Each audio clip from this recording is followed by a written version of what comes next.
Après la nomination du jupéiste Édouard Philippe au poste de Premier ministre, les réactions des élus locaux se sont multipliées, notamment sur les réseaux sociaux.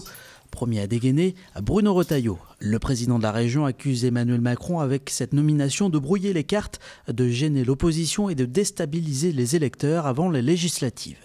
De son côté, le filloniste François Pinte appelle à donner une majorité Les Républicains à Édouard Philippe. À gauche, Christophe Clergeau souligne dans un tweet qu'au moins le nouveau Premier ministre est favorable aux énergies renouvelables. Autre réaction, celle du conseiller municipal communiste Aymeric Saasso, qui note sur Facebook que, comme d'habitude, le ni droite ni gauche finit en ni gauche ni gauche. Autre conseiller municipal nantais, Benjamin Mauduit, se demande, lui, si Édouard Philippe est un jupéiste de gauche ou un rocardien de droite. Alain Avello, le secrétaire départemental du Front National, ironise, indiquant, je cite, « qu'en choisissant le jupéiste filloniste Édouard Philippe, la boucle LRPS est bouclée ». Enfin, les réactions se font entendre jusque sur la ZAD, où le compte Camille exhume une interview du nouveau Premier ministre, dans laquelle il se disait favorable au début des travaux du projet d'aéroport. Au chantier STX de Saint-Nazaire, la mobilisation se poursuit au sein de l'unité flexible usinage. La réunion de négociation avec la direction de ce matin n'a pas abouti. Les syndicats réclament notamment une prime de fin de paquebot.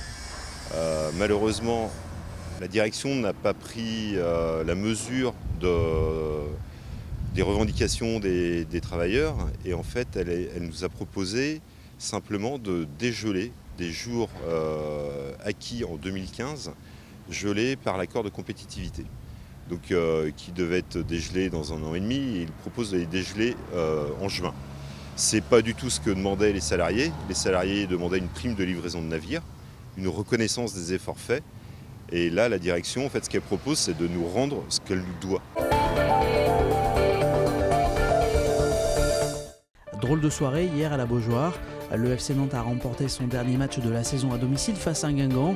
Une soirée également marquée par des incidents. Olivier Caillé. La soirée aurait pu être parfaite. Un large succès, une belle 7e place au classement et la communion avec le public. Mais pourtant, à l'issue de ce dernier match de la saison à la Beaujoire, le FC Nantes risque gros. La raison, c'est fumigène lancé de l'extérieur du stade juste après le 4e but nantais. Un nouvel épisode qui intervient presque un mois jour pour jour après ceux qui avaient interrompu le match face à Bordeaux et qui avaient poussé la commission de discipline de la Ligue à suspendre à titre conservatoire la Tribune Loire pour les 2 derniers matchs de la saison. Pour nous, les supporters sont très importants, mais ce n'est pas dit comme ça pour être sympathique ou quelque chose comme ça, parce qu'on rentre ici au stade, on sent que 25-30 000 personnes qui sont vraiment passionnés et ils poussent les joueurs. Et c'est quelqu'un qui, parfois, on n'a pas besoin de donner la motivation parce qu'entrer dans le terrain, ils sont déjà motivés avec le public et tout ça. Il faut en profiter de ça. Voilà.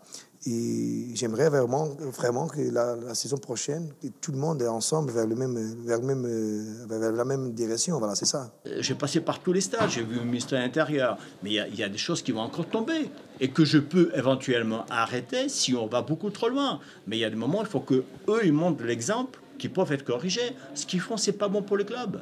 C'est pas moi qui font mal, il ne faut pas qu'ils croient. Hein. Mais après les trop nombreux incidents qui ont émaillé la saison à la Beaujoire, Sergio Conceição et ses joueurs devront probablement faire avec une tribune noire encore vide en début de saison prochaine. C'est en tout cas la crainte des dirigeants du club qui attendront avec inquiétude jeudi en fin de journée la sanction de la commission de discipline de la Ligue.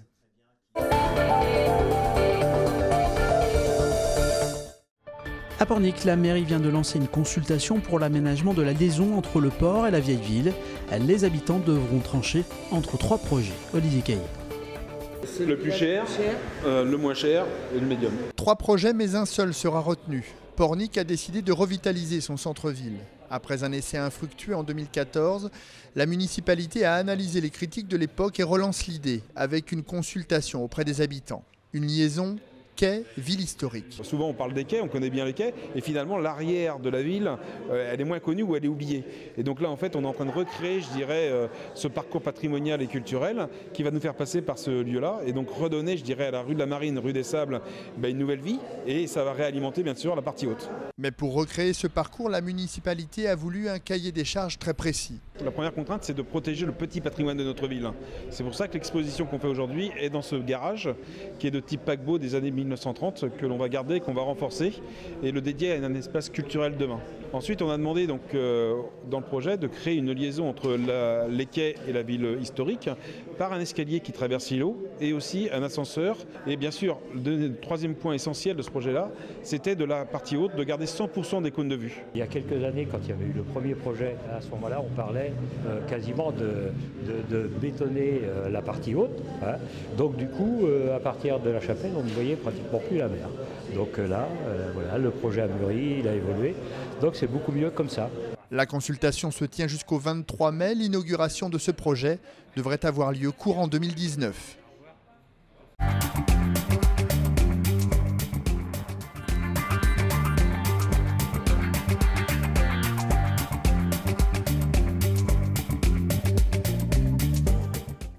Nos activités dans les deux régions, c'est trouver, chercher c'est une bonne chose, mais c'est trouver des partenariats, des PME, mais aussi des organismes dans le secteur public pour faire des liens du commerce, mais de temps en temps aussi des liens humains, culturels entre la Bretagne, Pays de la Loire et les Pays-Bas.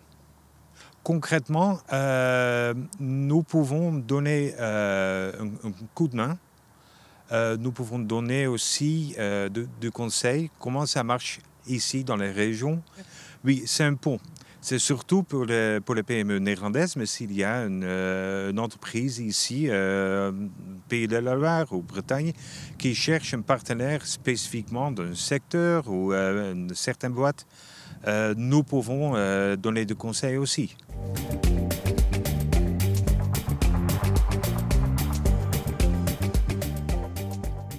Bien sûr, il était une histoire de lien de commerce historique entre les Pays-Bas et Nantes. Mais ce n'est pas que ça. Il était des liens historiques. Et maintenant, pour les Néerlandais, c'est très facile de voyager à Nantes. Il y a 3 vols par jour, direct entre Amsterdam et Nantes. Il y a des liens commerciaux et il y a des projets communs, notamment avec SCX, Airbus et les autres entreprises dans cette région. Et nous avons choisi Nantes parce que Nantes, c'est pour les gens ici, les légers, c'est une ville du Pays de la Loire, mais pour les Bretons, c'est une ville bretonne.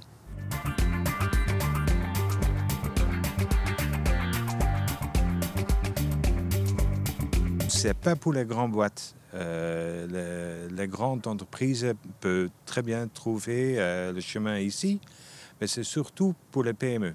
Des start-up dans le secteur maritime, nautisme, cyber, agri, comme on dit, et tous les autres secteurs qui donnent de la musique. Avec l'installation ici à Nantes, nous sommes plus proches des régions, de l'économie des régions, mais aussi les gens des régions, les Bretons et les Ligériens.